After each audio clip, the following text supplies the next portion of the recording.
I'm Jamelia. I'm Dominic West. My name is Philip Pullman. I'm a farmer from Scotland. I'm Josh Widdicombe. I'm Stephen Mangan. Natasha McElhone. Hi, my name's Nitin Sawhney. I'm Tracy Ullman. My name is Natty. Mr. Lucas here. I work in the NHS. I'm Ollie Alexander. Alright everyone.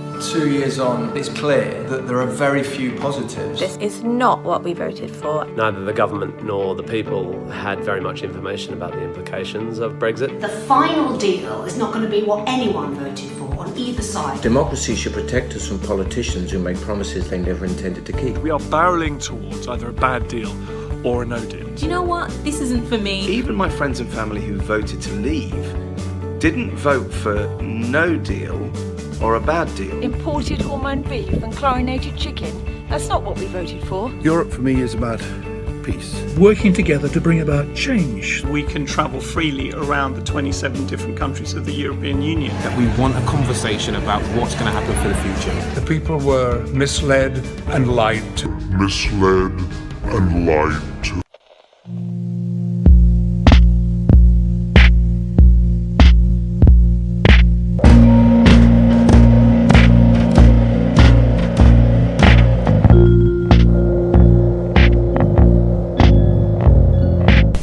I'm sick of talking about Brexit. Something that should have been simple and straightforward has been bastardised and polluted by a combination of the progressive left on one side and the globalist elites in our government on the other. A marriage made in heaven. When I voted leave, my ballot paper was very clear about what I was voting for. Stay in the EU or leave the EU. Two options, two little boxes to put an X in. Of course, the EU is made up of many different organs. The single market, the customs union, European Court of Justice, etc. Leaving the EU would mean leaving all of these things. Obviously. I don't know why this is so difficult for some people to understand. And by some people, I'm of course talking about the fruitcakes behind the People's Vote campaign. Now, just a warning for you before I continue, I'm mainly going to be insulting these people in this video. I'm just that spent of patience over this issue. But I have gone into more detail on this subject and the people behind the People's Vote in a previous video. Check it out up here if you like.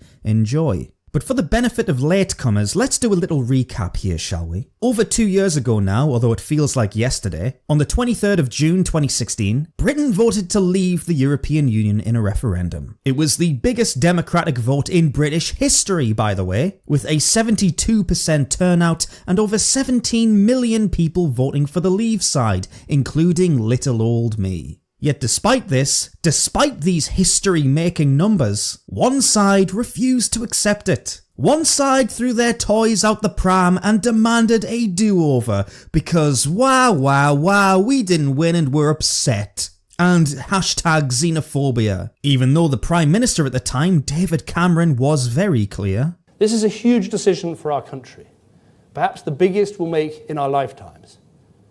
And it will be the final decision. So to those who suggest that a decision in the referendum to leave would merely produce another stronger renegotiation and then a second referendum in which Britain could stay, I say, think again. The renegotiation is happening right now, and the referendum that follows will be a once-in-a-generation choice, an in or out referendum. When the British people speak, their voice will be respected, not ignored. If we vote to leave, then we will leave. There'll not be another renegotiation and another referendum. These cretins insisted that, actually, we can just vote again because democracy means whatever we want it to mean. Whatever suits our agenda on any given day. 2 years on and it's like we're stuck in a time warp. Now you have the People's Vote marching through the streets with a huge march planned for the 20th of October, where hundreds of thousands of people will demand a second vote. Demand one. This time on the terms of the Brexit deal we get from the EU at the end of the negotiating period. It's amazing, they said the British people weren't informed enough to make a simple yes or no decision back in 2016, but now suddenly we're all experts in economics and can definitely choose between 6 or 7 different options. Oh, it's amazing how things change. But we'll get into that bullshit in a minute. First of all, I want to look at the new tactics the People's Vote have adopted in order to get their message across to the good British people. I'm Jamelia. I'm Dominic West. My name is Philip Paul. Ah yes, they're using celebrities. That old chestnut. A foolproof plan, that is. Worked out really well for this lot during the Trump election, didn't it? And I'm sure it'll have similar success here. Just an observation, look how polished and professional the American campaign looks compared to this one. It's hilarious. Couldn't even be asked to get them all in one room together. Just let them film themselves on their phones instead. What dedication, eh? Such professionalism. But the default tactic of the left relying on famous people to spread political messaging says a lot about their mentality. They view the normal, little people of this country, for lack of a better term, the working classes, the labourers, the struggling families, as nothing more than sheep to be herded. Now, I'm not saying people can't be sheep, of course they can. In a metaphorical sense, of course, we're not talking about the next step in the trans phenomenon. But in this situation, where 17 million people voted to leave, in Britain's biggest ever vote, I'd like to assume that the majority of these people were energised and actually passionate about the cause. I'd like to think that they knew what they were doing, that they'd made up their minds on their own, and they were doing what they thought was best for them. But the Remain campaign, the people's vote, they view these people as drones glued to their TV screens. That's it. So hey, roll out a bunch of actors to tell them how wrong they were to vote the way they did.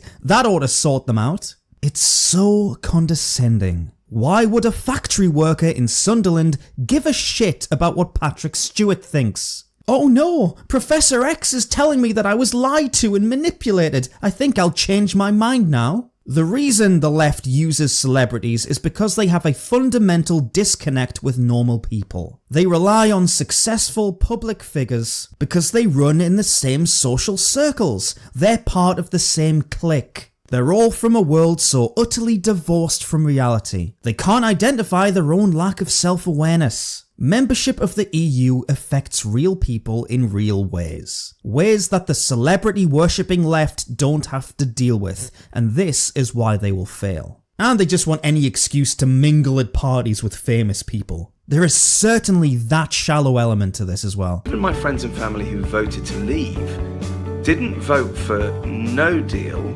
or a bad deal. Do you even know anyone who voted leave, mate? No, I doubt it. But if we're using personal anecdotes, let me tell you that everyone I know who voted leave, and I mean everyone, which is a hell of a lot of people in my area, don't regret it at all. Not one little bit. And actually, most of them would be quite happy with a so-called no deal. Do you know why? Because they don't care about the stupid bollocks you and your celebrity chums talk about at dinner parties. They don't care about diversity or inclusivity. They care about not being able to compete for minimum wage jobs because immigration is out of control. It really is that simple. So stop with your lies, fat boy. Europe for me is about peace. Working together to bring about change. We can travel freely around the 27 different countries of the European Union. First of all, Europe isn't the EU isn't Europe. One is a continent comprised of rich cultures and history, the other is a bureaucratic tumor that undermines those very things.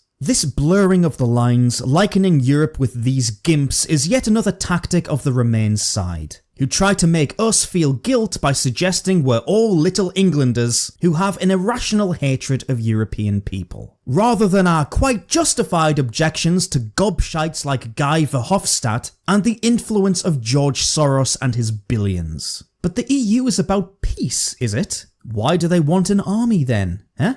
It's about bringing about change. What kind of change? This type of change? This type of change? Forgive me, but change isn't a synonym for good, and these things are proof of that. Things that the people who voted leave understand, by the way. Understand and reject forcefully. The freedom to travel, well, guess what? You'll still be able to go on holiday after Brexit. You'll just have to wait in a line at the airport for a little longer. Can you handle that? Or is that too hard? Get a life. I want to spend the rest of my life dealing with the mess of Brexit that my generation didn't vote for. I love this argument. My generation weren't old enough to vote, so that means we need to stop it all. Well, my generation wasn't alive when this country entered the EU in the 70s, so I didn't get a choice about that or dealing with the subsequent mess it caused. I wish I had a time machine, I really do. Where does this end? Honestly, the sheer entitlement of these people is infuriating. And how will you suffer because of this? Really, I'm asking. Or are you just mad that you'll have to apply for a visa to go interrailing with your mates from now on? Cry me a river. How many times do we say, well, with hindsight, I would have done things different? Gary, you could call a second vote tomorrow and I'd vote the same. You could have a third or a fourth and nothing would change. I wish you'd take your own advice and decided in hindsight to shut the fuck up. So on October the 20th, Get out there. Let's push for a people's vote. People's vote. I back the people's vote. The people's vote. So big up everyone who's looking to go to the march. I'd like to have a second vote. A people's vote. The people's vote. I'm calling for a people's vote. Let's get a people's vote. I'm sorry I'm going to have to use this phrase, but it's time we took back control. 20th of October. March for the people's vote. We need a chance for the people's vote. The people's vote. We'll be there on the 20th of October. Please join me on the People's March. Please think about supporting People's Vote. Please join us on October the 20th. The people's vote. The people's vote. Will you join us? No, I won't join you. I think I'll spend my time doing something more worthwhile, like watching paint dry or decapitating myself. That'll be more fun. But good luck to all the famous people and their sycophants on October 20th. Have a nice day out. Take lots of selfies for your Instagram. And try not to get stabbed or shot by immigrants in London. Just a heads up for you. It's pretty bad down there now. I'll link this video down below for you, but you won't be surprised to see that comments have been disabled, as is tradition. But go and give it a nice downvote anyway, it is your duty. The biggest problem the Remain side have though is they don't have any compelling reasons why the UK should stop Brexit and remain in the European Union. All the reasons to leave are still there. Independence, regaining national sovereignty, being able to fix the immigration system. What do the Remainers have? Oh yeah, that's right. Economics. The most romantic of issues, I'm sure you'll agree. Really gets the blood flowing and the heart throbbing. Economics. Reading the official People's Vote website is a laugh and a half. Let's see how they rally the troops. We need a vote. New facts have come to light about the costs and complexity of Brexit that no one could have known at the time of the referendum. We know now that there will not be an extra £350 million a week for the NHS, that we will have to pay a £40 billion divorce bill, and since the referendum, Britain has gone from the fastest growing economy in the world to the slowest. The government has already admitted that in all possible Brexit outcomes, the country will be worse off. People didn't vote on these facts, and it's important that this decision is made with this new knowledge. So essentially, they're complaining about how complex it apparently is, and money. First of all, just because something's difficult doesn't mean you shouldn't do it. I mean, what a childlike argument that is. And this shouldn't be difficult, by the way. The fact that the government is useless at negotiating Brexit doesn't take away from the fact that choosing to leave the EU was the correct decision. That's never going to change. But yes, they're obsessed with economics, obsessed with it. Firstly, a reference to the big red bus that Remainers spend way too much time obsessing over. When the truth is, most people didn't give a shit about the bus and were planning on voting leave regardless. But the left have to believe that people are easily manipulated. Hence they're willing to say the biggest vote in British history was all because of a slogan on the side of a coach. Makes sense. The £40 billion divorce bill. Yes, I agree. That's a ridiculous fee. We shouldn't pay it. Simple as that. Refuse to pay. Tell the EU to shove it up their arse. What would they do then? Invade us? It's not a reason to stop Brexit. In fact, it's more of a reason to get as far away as possible from the EU because they've proven themselves to be money-grabbing expansionist ogres. Let's continue. Promises made by politicians about Brexit, like more money for our NHS, are not going to be kept. In fact, Brexit will leave our health service with less money and more staffing problems. You should always check the bill before signing. And the public have every right to demand a people's vote on the final Brexit deal. More about the NHS, they're repeating themselves already. And I don't know about you guys, but hearing the same thing over and over again gets me really riled up. This is very inspirational so far. I'm making my placard as we speak. I just need more glitter. The EU has changed since we voted to leave. New rules on mobile phone means Don't you mean phones?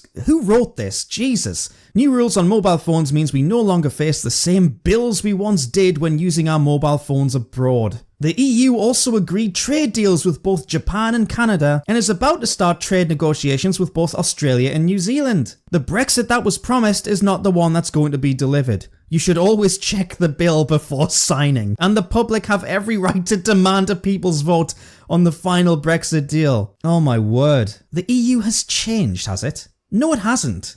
Well, unless you mean it's gotten worse, yes. Moving to impose sanctions on member states, pushing for an army, the continuous disastrous migrant crisis, the copyright directive to censor the internet. Oh yeah, nice work. Definitely sounds like something I want to be a part of. But no, the people's vote don't care about those things. They're just happy phone bills will be cheaper. Well, fuck me. Amazing. I've changed my mind now. You mean I can go to Amsterdam, smoke dope, and use my iPhone? Dreams do come true. They go on and on about trade deals. I mean, Snowfest again. Listen, the economy is an important thing, but it's not the most important thing. And like I said, the factory worker in Sunderland is, I'm sure, ecstatic about the EU's new trade deal with Canada. He loves it, actually. It's all he can talk about in the pub with his mates. Never mind the football. He's talking about trade deals. You should always check the bill before signing. Yes, you've used that phrase in the previous paragraph. Will this be on the side of your bus? Will this be your famous slogan? It is important in the democratic process for the public to have the final say in the deal. Far from being anti-democratic, we believe a vote on the deal would be entirely in keeping with the democratic tradition of proper parliamentary and public scrutiny of the big decisions made by government. The 2016 referendum determined that Britain should negotiate the country's departure from the EU,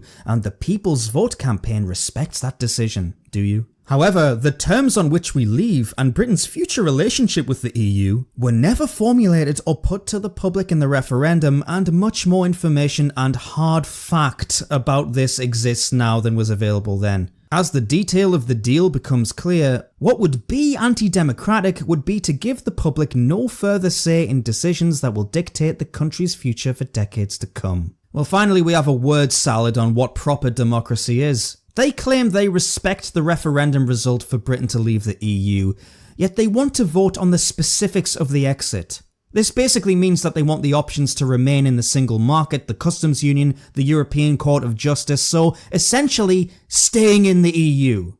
Oh, very clever, boys and girls. You've got us. You played it so subtly. And if they really do respect the decision to leave the EU, why is everyone on these marches flying the EU flag? I don't understand.